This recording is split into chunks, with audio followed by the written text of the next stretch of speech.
Welcome to the Deep Dive. Today, we're looking into something that caught quite a bit of attention late last year.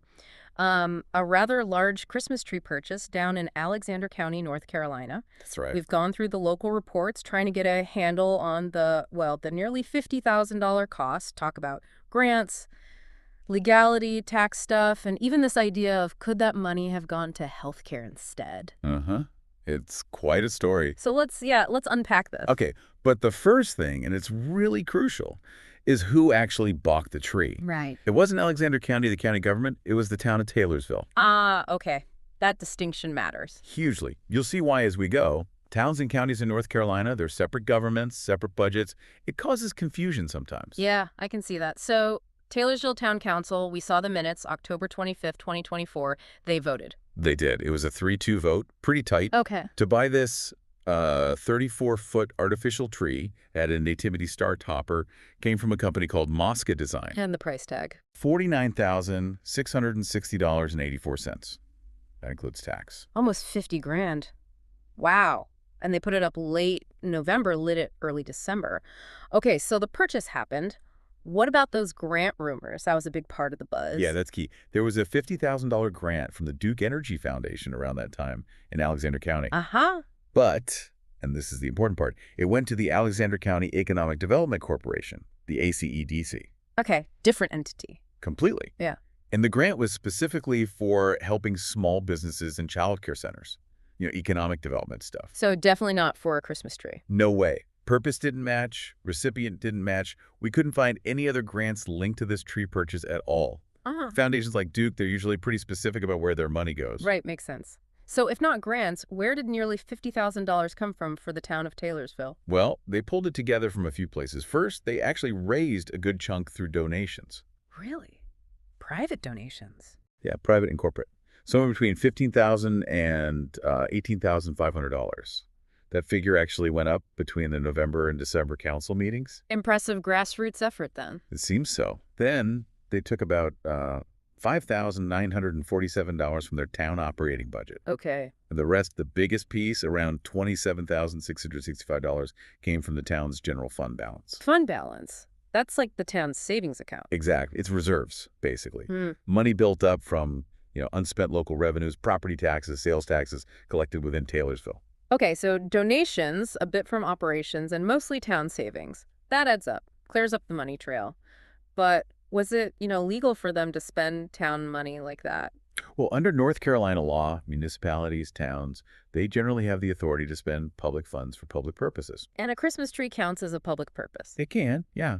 Things like community events, decorations that, enhance the town's atmosphere or appeal. It seemed to fall into that broad category. They discussed it openly. They voted. So the fight wasn't really about breaking the law. Not really, no.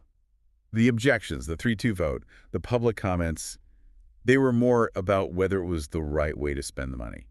The appropriateness, not the legality per se. Okay. And taxes. Let's talk taxes. If I live in Alexander County, but not inside Taylorsville town limits, did my county taxes go up for this tree? No, that's where the jurisdiction thing comes back again.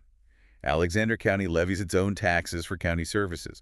Taylorsville levies its own separate town taxes for properties inside the town. Right. Since this tree was paid for with Taylorsville's funds, their tax reserves, and those donations, it didn't directly impact the tax bills of county residents living outside the town. Okay, good clarification. Now, that other big question, could they have used that money, say, for an urgent care facility instead? That came up. Uh-huh. That's where it gets complicated with government roles. How so? Typically, in North Carolina, counties often handle the bigger public health services. Towns usually focus more on, municipal services, roads, water, parks, things within their borders. So it's not usually the town's job to fund a clinic. Not directly, especially one that might serve a wider area or be run by someone else. There would be significant legal and budget hurdles for the town of Taylorsville to just redirect that specific 50 grand to start an urgent care. Interesting. And you mentioned the public pushback focused more on town infrastructure. Yeah, the comments reported from meetings seem to focus on things like fixing roads or sidewalks within Taylorsville itself. People were comparing the tree cost to other town needs. So the debate was really internal to Taylorsville about their own priorities. Exactly. You had the split council vote. The mayor was reportedly against it, public disagreement. It was all about, is this the best use of our town's money right now compared to other pressing local needs? And did the supporters give a reason? One council member was quoted saying something about the town needing to sort of step up and do things for itself, maybe hinting they felt the county wasn't doing enough for community enhancements in Taylorsville. So a bit of local politics and perception playing into it, too. Seems likely. It really boiled down to a debate over fiscal priorities and what value that tree brought specifically to the town of Taylorsville community. Okay, let's try and sum this up then. The big Taylorsville Christmas tree, bought by the town, not the county, Correct. funded through donations and the town's own money, specifically their reserves and a bit from operations. No grants involved? Right, no grants. Legally, it seems the town was within its rights, but it definitely sparked a local debate about whether it was the best use of nearly $50,000. That's the crux of it. And it didn't directly raise taxes for folks outside Taylorsville town limits. Using that specific money for healthcare instead faces, well, practical and legal challenges because of how local government works. Yeah, it's a fair summary. It really highlights the different roles and funding streams. Which leaves us with something to think about, maybe. Yeah, I mean, looking at how Taylorsville handled this, what does it tell us about how our own local governments try to balance, the nice-to-haves, the community spirit things, with the really essential services? That's a good question. And how do we, as residents, actually plug into those conversations effectively, about where the money goes in our own towns or counties? Definitely food for thought. Indeed.